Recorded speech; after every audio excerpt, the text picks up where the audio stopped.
Right, good morning everybody. Welcome to Super Saturday, the 4th of July 2020. Yes, it's Independence Day in America and you'll all be celebrating tonight with fireworks. So please follow the rules on the tin, keep them in a metal box, no naked flames around them because you might go bang. Ha ha! I'd like to say happy Independence Day to my son Ben and his wife Jenny. They are from Astoria in Oregon.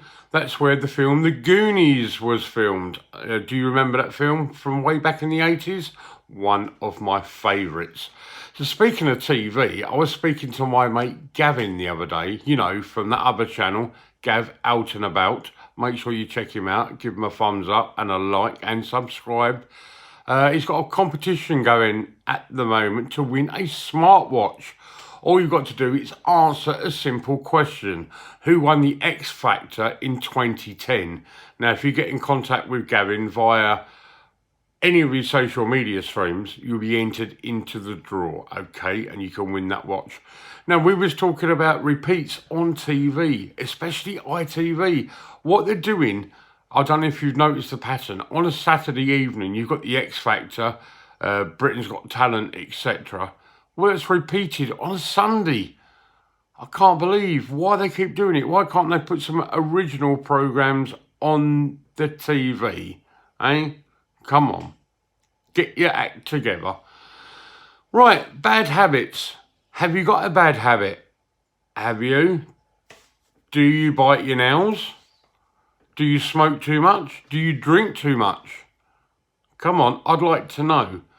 Put your answers in the chat box and, well, we will see who's got the worst habit. Now, moving on from habits to hobbies. Have you got a weird hobby? Are you one of these people that likes standing at train stations, writing down the numbers of the locomotives that come into the platform? Or are you like me, a very weird man who runs an internet radio station? There's lots of different things to understand with hobbies.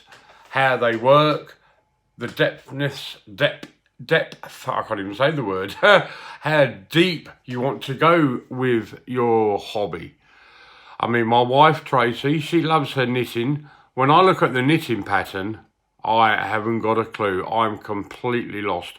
But she can sit there, knit, and watch the TV and know what's going on with both things at once. It is tricky, and well, it's a hobby that I'm never going to learn to do, knitting. My sister Annette, she crochets, and my wife can't even pick that up. So, you know, everyone's different. Everyone has got their own talent I have. Now, yesterday I spoke a bit about holidays. We're hoping to go to Blackpool or to Fleetwood to the Carla Grand Haven site on the 14th of September. And it got me thinking about when I was young. I grew up in a children's home and we had to earn our holidays. We had jumble sales, fates, mufti days, everything to raise the money. And I remember us going to Skegness one year. Yeah, to Butlins.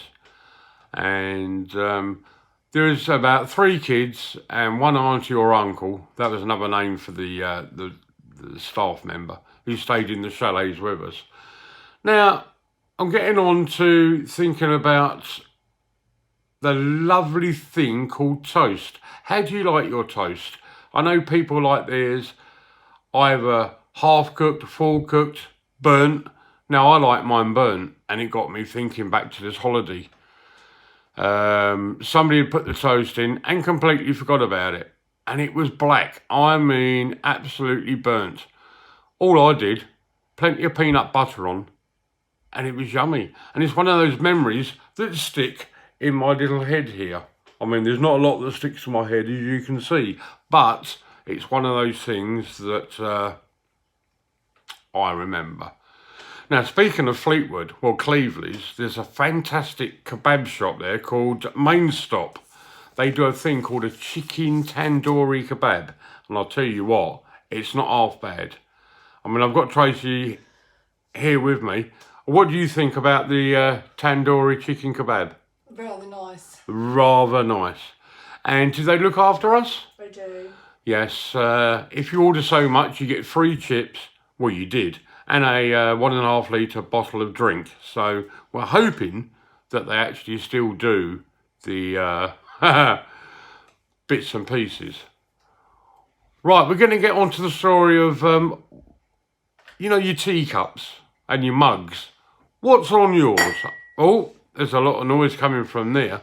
Sir, what have you got on yours? I mean, you can get different types of mugs. I mean, like I got this one from my daughter for the best dad from Your Little Monkey. Now, that's my daughter's nickname, Monkey. As you know, I run a radio station called Wirelight, and I paid for these lovely music to brighten your day Wirelight mugs. Or you could have something like my wife's cup, which is one of these tatty teddy bears. Different, aren't they? And finally, I had a cup made. Well, if you can see that, it says beautiful girls. And if I turn it round, you've got a picture on there of my daughter and her cousin, my niece, Sophie. So do let me know what type of mugs you've actually got. Now, while we're talking about mugs, mugs come usually in the form of a mug tree in the kitchen.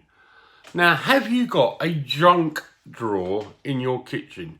I know you've got your cutlery drawer, where, you know, with your knives, forks, spoons, etc., and all your stirring implements. But what's in the drawer at the bottom? Oh, if you could see ours, you wouldn't believe it. We've got everything in our junk drawer, but that's for another day. I will actually do a video unveiling what is in our junk drawer, and you'll be very, very excuse me. Very surprised. No, I won't. What? Have you cleaned them out? No, but you're not going in my junk drawer. Oh, I'm not allowed in the junk drawer. Apparently not, because there's too much clutter in there. All right. And what is the most useless object in your house? Eh? Mine's my daughter. No, it's not really. I mean, if I said what is the most useless thing in my house, it would probably be my cat tray. Don't ask me why, but when my cat does a number 2 or a number 1 in his cat tray, he then runs up and down the entire length of the house, jumping on the furniture, on the windowsill, up by the back door here by me. And as you can see, it's actually getting a bit brighter outside. It was quite miserable when we woke up. And he runs around like a headless chicken. So I think his cat tray is useless, because when we do let him outside, he won't go to the toilet. He'll come back indoors and go in his cat tray. Is that normal?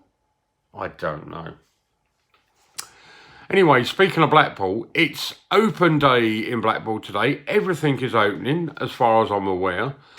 I was a bit shocked, really shocked, to hear about the price for the Pleasure Beach.